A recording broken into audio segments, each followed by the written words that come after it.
주식 투자 심플하게 충분하게 스텝스. 네, 안녕하십니까. 하나투자증권 리서치센터장 박용훈입니다. 이번 시간에는 그 블루하이드로진 프로젝트 관련돼서 말씀드린다고 이제 2주 전에 제가 언급을 했었죠. 네, 그거 좀 말씀드리고 그 전에 일단 이 에너지 트랜지션 관련돼서 나오는 많은 이야기들이 어떻게 보면은 이게 정말 가능할까? 뭐 이런 생각들을 하게 하는 프로젝트들이 정말 많이 발표되고 있어요. 제가 지난주에 재미난 뉴스를 하나 봤는데 어떤 뉴스냐면 칠레 대통령이 언급한 내용입니다. 칠레 같은 경우가 그 태양광 발전율이 매우 좋습니다. 그 칠레 북부에 있는 그 아타카마 사막 같은 경우에는 태양광 발전율이 거의 한 25% 이상 나오죠. 우리나라가 10% 초반이니까 2배 이상의 발전율이 나오는데 칠레 대통령이 지난 주말에 이런 언급을 했습니다. 칠레 북부 사막 지역에다가 대규모 태양광 발전단지를 조성하고 여기서 발생되는 전력을 고압 해적 케이블을 통해서 중국으로 보낸다라는 계획을 중국과 협의 중이다. 자, 칠레에서 중국까지는 지구 반대편이잖아요.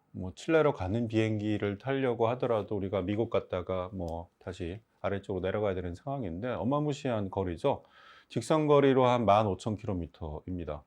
근데 이제 중국 쪽의 내용을 보니까 칠레는 매우 합리적인 대안이다라는 거죠. 왜냐하면 중국이 낮일 때 칠레는 밤이고, 그렇죠? 계절적으로도 반대고, 그러니까 서로 전력이 필요한 시기가 상반되기 때문에 합리적인 대안이다라는 거고, 계획이 이미 잡혀져 있다라는 얘기를 보니까 야, 이거 정말 하려나 보다라는 생각을 떨칠 수가 없네요. 일단 대통령이 발표를 한 내용이니까 하겠죠. 근데 상식적으로 생각해 보시면 이런 것들이 가능할까라고 잘 생각이 안 되죠, 사실은. 예. 근데 그런 것들이 에너지 전환 과정에서는 많이 발생을 합니다. 일단 오늘 블루하이드로진 프로젝트를 언급하기 전에 왜 블루하이드로진을 언급을 하느냐라고 하는 부분은 일단 이게 가장 손쉽게 접근할 수 있는 부분이기 때문에 그래요. 예를 들어서 그린하이드로진 같은 경우에는 쉽게 생각해서 이제 전해조가 건설이 필요합니다. 1차적으로. 근데 전해조 건설을 하기 위해서 선행적으로 이루어져야 될 게 태양광과 풍력 발전 단지예요. 그럼 현재 전 세계의 전해조 규모가 얼마냐? 1기가와트도 안 됩니다. 1기가와트라고 함은 1년에 수소를 약 16만 톤 정도 생산할 수 있는 설비예요. 전 세계가 현재 사용하는 수소는 1년에 한 8천만 톤 정도 됩니다. 16만 톤이 1기가와트니까 전 세계의 공급량을 전해조로 공급하기 위해서는 500기가와트 정도가 필요하겠죠. 지금 전 세계에서 1기가와트도 없습니다. 아예 없다는 얘기죠. 근데 1기가와트의 전해조를 돌리기 위해서는요, 풍력 발전이 한 3기가와트는 돼야 돼요. 그러니까 돈이 엄청나게 많이 듭니다. 1기가와트짜리 하나 건설하는데 지금 비용으로 한 5천억 원 정도가 들어가요. 이게 이제 풍력 발전 단지까지 하게 되면 조 단위 프로젝트가 되는 거죠. 너무 돈이 많이 드니까 지금 당장은 할 수가 없어요. 근데 전해조를 건설하기 위해서는 또 물도 많이 필요합니다. 1기가와트의 전해조를 돌리기 위해서는요, 1년에 물이 한 300만 톤 정도가 필요해요. 300만 톤 정도면 한 사람이 하루에 한 120리터 정도 사용한다라고 했을 때 한 6만 8천 명 정도가 1년에 사용할 수 있는 물의 규모예요. 그러면 이거는 물이 없는 나라나 물이 부족한 지역에서는 생각할 수가 없는 부분인 거죠. 물론 물을 전기분해해서 수소를 생산하고 나서 그 수소가 다시 전기를 발생시킬 때는 이게 다시 물로 가죠. 그러니까 물의 인풋과 아웃풋은 똑같게 됩니다. 그런데 문제는 뭐냐면 발생 지역과 소비 지역이 일치하지 않으면 발생된 물이 소비 지역과 괴리돼서 발생하게 되면, 예를 들어서 중동에서 이걸 통해서 그 수소를 생산한다라고 하면은 물은 계속 중동에서 공급해야 되고, 물이 나오는 그 전기화를 통해서 물이 발생되는 지역은 선진국일 거예요. 그러면 중동은 계속 물을 여기다가 담수화 프로젝트를 해서 물을 계속 공급을 해야 되는, 그러니까 중동에서는 이게 안 될 거예요. 물이 부족한 국가에서는. 우리나라도 물이 그렇게 풍부한 나라는 아니죠. 물론 우리나라에서 전해조를 통해서 생산된 수소로 다시 자동차를 한다든가 아니면 발전한다든가 하게 되면 다시 물이 나오게 됩니다. 그거는 국내에서 소비되고 국내에서 다시 재생산되는 거기 때문에 똑같아요. 근데 그렇지 않은 지역에서 소비와 생산지가 불일치하는 경우에는 물의 문제가 또 크게 작용을 할 수밖에 없어요. 그래서 이 부분은 사실 물이 부족한 국가들, 대표적으로 중동원 같은 지역에서는 현실적으로 사용할 수가 없다라는 거죠. 제가 누차 말씀드린 것 중에 하나가 에너지는 결국 헤게모니예요. 현재 화석의 연료, 특히 이제 원유 가스에 대한 공급권을 쥐고 있는 나라들이 가지고 있는 국제적 영향력은 분명히 큽니다. 그들이 그 헤게모니를 분명히 이루려 하지 않을 거겠죠. 그렇기 때문에 현재 에너지를 생산하는 국가들 또는 에너지를 주업을 하는 기업들은 향후에도 그러한 헤게모니를 놓치지 않기 위해서 노력을 많이 할 건데, 그게 바로 블루하이드로진 프로젝트인 거죠. 10월 중반에 미국의 에어프로덕트라는 회사가 발표한 내용이 뭐냐면 70만 톤의 블루하이드로진 프로젝트를 발표를 했습니다. 그러니까 이 블루하이드로진이라고 하는 거는 천연가스에서 수소를 뽑아내는 거죠. 다만 여기서 문제는 수소 1톤 생산 시마다 이산화탄소가 10톤 정도 발생을 한다라고 하는 부분. 물론 미국은 이거를 포집할 수가 있는 이미 뭐 다 사용한 가스전이나 유전이 있기 때문에 충분히 가능한 거고. 그래서 에어프로덕트가 이 블루하이드로진 70만 톤 프로젝트를 발표를 했어요. 그래서 일부는 국내에서 쓰고 나머지는 암모니아로 전환해서 수출하겠다라고 하는데, 예를 들어서 70만 톤 중에서 50만 톤 정도를 암모니아로 만든다라고 하게 되면은 대략 한 230만 톤 정도의 암모니아가 발생이 됩니다. 우리나라 연간 수입량이 130만 톤이에요. 엄청난 규모입니다. 자, 10월 말에는 사우디가 발표를 했습니다. 2030년까지 400만 톤의 블루하이드로진을 생산해서 암모니아로 만들겠다라고 하는 거죠. 얘네들 당연히 수출하겠다는 얘기입니다. 400만 톤이면요, 암모니아로 전환했을 때는 대략 2,300만 톤에서 2,400만 톤 정도가 나오게 되죠. 전 세계에서 1년 동안의 암모니아 거래량이 한 1,800만 톤 정도 됩니다. 어마무시한 프로젝트인 거죠. 근데 여기서 사우디의 문제는 뭐냐면 이 블루하이드로젠을 만들기 위해서 천연가스가 필요합니다. 400만 톤의 블루하이드로젠을 만들기 위해서는 천연가스가 약 1,200만 톤 정도가 필요하고요. 그리고 물도 더 필요합니다. 물이 약 1,800만 톤 정도의 물이 필요합니다. 이 블루하이드로진이라고 하는 방식은 스팀 메탄 리포밍이라고 하는 건데, 스팀은 뭐죠?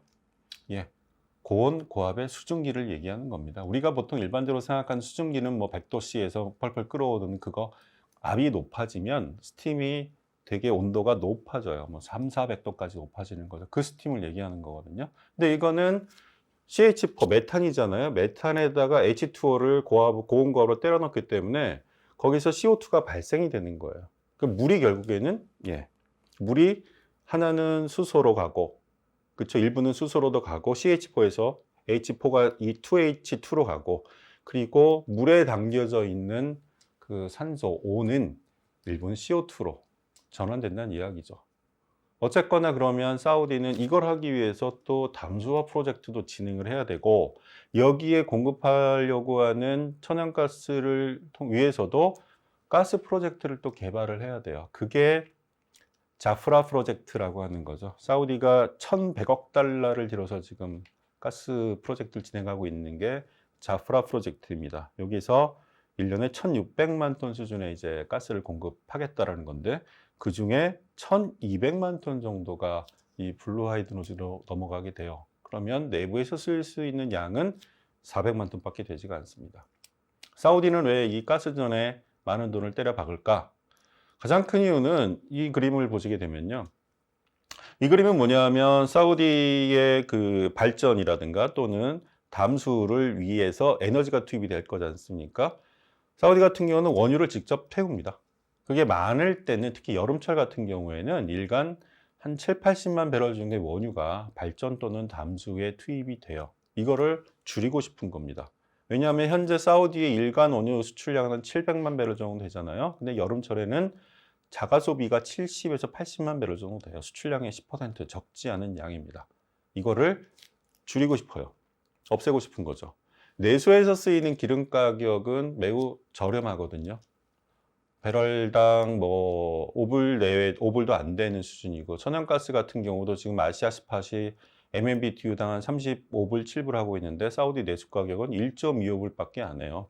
그러다 보니 고가에 팔릴 수 있는 기름의 사용량을 줄이고 이거를 차라리 가스로 돌리고, 그래서 기름 소비를 줄이기 위해서 자프라 프로젝트를 하는 건데, 이 블루하이드로진 프로젝트와 연계를 되다 보니까 많은 양이 또 수소를 만들기 위해서 투입될 거고, 거기서 또 암모니아로 전환이 될 것이고, 그래서 실질적으로 내부에서 사용되는 양은 그렇게 많지는 않을 거예요. 그럼에도 불구하고 사우디 같은 나라가 블루하이드로진 프로젝트를 400만 톤 하겠다, 2030년까지 현재까지 발표된 내용 중, 글로벌 기준으로 발표된 내용 중에서는 넘사벽의 규모입니다. 지금까지 나온 것 중에 에어프로덕트 70만 톤이 가장 컸는데, 그게 이제 10월 상반월에 있었던 거고, 10월 하반월에 사우디가 400만 톤 프로젝트, 가장 큰 규모입니다. 말씀드린 것처럼 암모니아를 2200, 300만 톤 정도 만들 수 있는 규모, 이 엄청난 프로젝트를 진행하고자 하는 이유는 뭐냐? 헤게모니를 유지하기 위한 것이죠. 앞으로도. 그래서 이런 움직임은 비단 사우디뿐만이 아닐 겁니다. 카타르도 마찬가지일 거고요. 아랍에미리트도 마찬가지일 거고. 그래서 이런 중동 국가들이 향후에 오일앤가스 시대가 지나도 그들의 주도권을 유지하기 위해서 이 블루하이드로진 프로젝트에 대규모 돈을 때려박을 수밖에 없을 것이고, 그걸 위해서는 또 다른 가스전을 개발하고, 마찬가지로 동시에 담수화 프로젝트도 많이 진행을 할 수밖에 없을 것 같아요. 뭐 국내 기업들이 담수화 프로젝트들을 중동에서 많이 해왔었던 경험들이 있었기 때문에 그 부분들에 대한 수혜도 분명히 나타날 것이라 생각을 합니다. 자, 아까 제가 초반에 전해조를 말씀드렸는데, 전해조는 사실 물이 되게 많이 필요하고요. 그리고 발전효율, 그러니까 풍력 발전율이 되게 높아야 돼요. 그런 나라들은 매우 제한적입니다.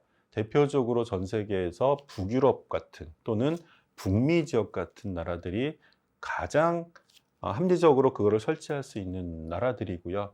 태양광 같은 경우는 뭐 글로벌 기준으로 봐도 뭐 중동 지역, 한 북이 한 21도 내외 지역 국가들, 그리고 남반구 쪽에서는 뭐 나미비아, 칠레, 아타카마 사막 같은 남이 한 26도 내외에 있는 국가들이 가장 적합해요. 우리나라는 너무 잘 알죠.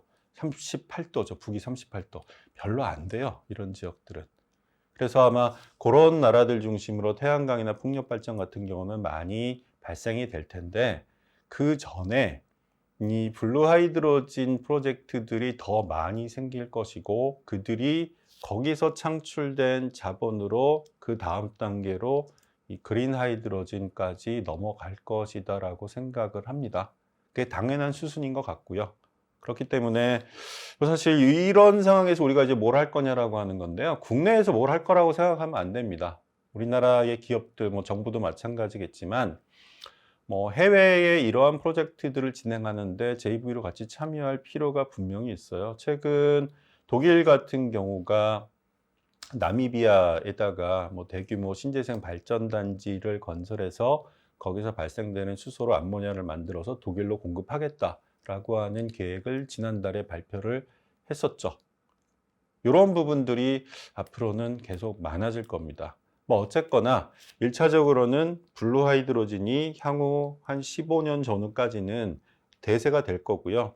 그 다음 단계에서는 이 블루하이드로진을 통해서 자본을 축적한 국가 또는 기업들이 그 다음 단계로 그린 하이드로진으로 넘어갈 것이다 라고 보시는 게 맞습니다. 그렇기 때문에 이것과 관련된 뉴스가 나오는 부분들이 있으면은 꼭 챙겨보시고, 여기서 이제 우리나라에서 어떤 기업들이 이것에 참여를 하지, 이런 부분들도 꼼꼼하게 살펴보실 필요가 있을 것 같습니다. 제가 오늘 말씀드릴 내용은 여기까지고요. 다음 시간에는 뭐 연말이기도 하니 내년도 에너지 가격, 뭐 이런 부분들, 가스, 올해 가스 때문에 되게 힘들었잖아요. 이런 부분들 내년에 이제 어떻게 될 것인가, 에 관련돼서 말씀드리도록 하겠습니다. 네, 이상입니다. 감사합니다.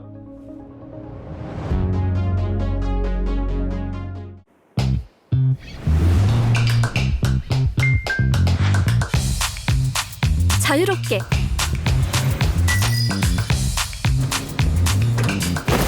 편리하게. 간결하게. 그랬더니 집중. 투자의 핵심에 집중하다. 우리는 심플. 그러나 충분. 주식 투자 심플하게 충분하게. 스텝스.